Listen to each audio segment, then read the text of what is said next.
আসসালামু আলাইকুম ওরহমতুল্লাহি ওবরাকাতু। প্রিয় কোরআন প্রেমী ভাই বোনেরা, আপনারা জানেন আমি অনেক দিন যাবৎ কোরআনের সূক্ষ্ম সূক্ষ্ম বিষয় নিয়ে কাজ করে যাচ্ছি। আমাকে অনেকে প্রশ্ন করেন যে শেখ, আপনার কোনো মাদ্রাসা আছে কি না? তো আমি বলবো যে এখনকার যুগে, ডিজিটাল যুগে, আপনার একটি মোবাইল ফোনই আপনাকে অনেক কিছু ঘরে বসেই শেখার সুযোগ করে দেবে। তাই আমরা একটি অনলাইন কোরআন ক্লাস চালু করতে যাচ্ছি, যেখানে 30টি মডিউল ক্লাস থাকবে। আপনি সহিশুদ্ধভাবে কোরআন তেলাওয়াত এই 30টি ক্লাসের মাধ্যমে শিখতে পারবেন। আমরা এখানে বেসিক থেকে অ্যাডভান্স লেভেলের কোরআন আপনাদেরকে শেখাবো। আমরা অনেকে রয়েছি কোরআনের সূক্ষ্ম সূক্ষ্ম বিষয়গুলো আমরা জানি না, তাই এই 30টি ক্লাসের মাধ্যমে আপনাকে সূক্ষ্ম সূক্ষ্ম বিষয়গুলো শেখাতে সাহায্য করবে। প্রিয় দর্শকবৃন্দ, ফ্রি অনলাইন ক্লাসে যা যা থাকবে তা হলো মদ, মখরাজ, সিফাত, কিরাতের বিষয়গুলো থাকবে। তো আমি আপনাদের কাছে রিকোয়েস্ট করব, যদি আপনি বেসিক থেকে অ্যাডভান্স লেভেলের কোরআন শিখতে চান, তাহলে আমাদের সাথে আপনাকে থাকতে হবে। 30টি ক্লাসের পর আপনাকে জিজ্ঞাসা করবেন আপনি কি শিখেছেন এই 30টি ক্লাসের মাধ্যমে। তাই আমি রিকোয়েস্ট করব আপনাদেরকে, আপনারা অবশ্যই আমার এই ফ্রি অনলাইন ক্লাসে আপনারা জয়েন থাকবেন এবং এখান থেকে শেখার চেষ্টা করবেন। কেননা আমি মদিনা ইউনিভার্সিটি থেকে পড়াশোনা শেষ করেছি, যেখানে বড় বড় শেখদের কাছ থেকে আমি অনেক কিছু জেনেছি, যা আমাদের উপমহাদেশে নেই, বলতে গেলে নেই। তা আমি আপনাদের ফ্রি অনলাইন ক্লাসের মাধ্যমে আপনাদেরকে তা আমি তুলে ধরব। আজকে আমরা শিখব মদ।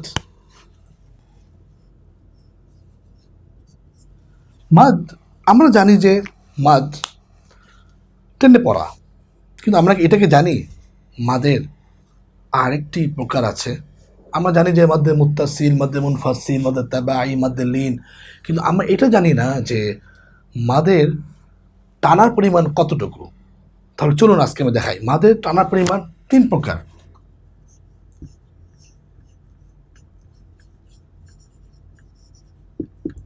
একটা হচ্ছে কসর, 2 নম্বর হচ্ছে তাওয়াসসুত, 3 নম্বর হচ্ছে ইশবা।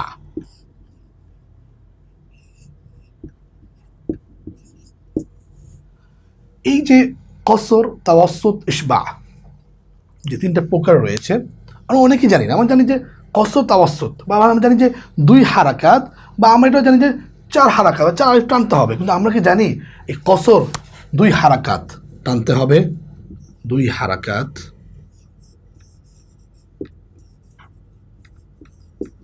তাওয়াসসুত 4 হারাকাত, ইশবা 6 হারাকাত। ইশবা 6 হারাকাত, কসর, তাওয়াসসুত, ইশবা। মদের প্রথম কথা আসছে, মদের টানার ক্ষেত্রে 3 প্রকার আমাদের জানতে হবে: কসর, তাওয়াসসুত, ইশবা। কসর 2 হারাকাত, তাওয়াসসুত 4 হারাকাত, ইশবা 6 হারাকাত। এখন আসি আমরা উদাহরণ হিসাবে।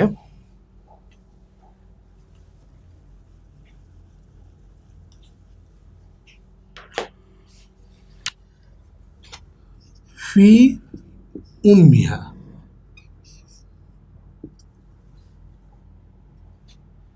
ফি উম্মিহা, এখানে আমরা যদি কসর করে পড়ি তাহলে হবে ফি উম্মিহা। আমাদের তাওয়াসসুত করে পড়ি ফি উম্মিহা। আমাদের ইশবা 6 হারাকাত করে পড়ি ফি উম্মিহা। তো এখন প্রশ্ন হলো যে এই কসর, তাওয়াসসুত, ইশবা কারা কারা করেছেন, কোন কারীরা করেছেন? এই ভিডিও দেখতে হলে আপনাকে 2য় পর্বে যেতে হবে। ভালো থাকবেন, সুস্থ থাকবেন। আসসালামু আলাইকুম ওয়া রাহমাতুল্লাহি ওয়া বারাকাতুহু।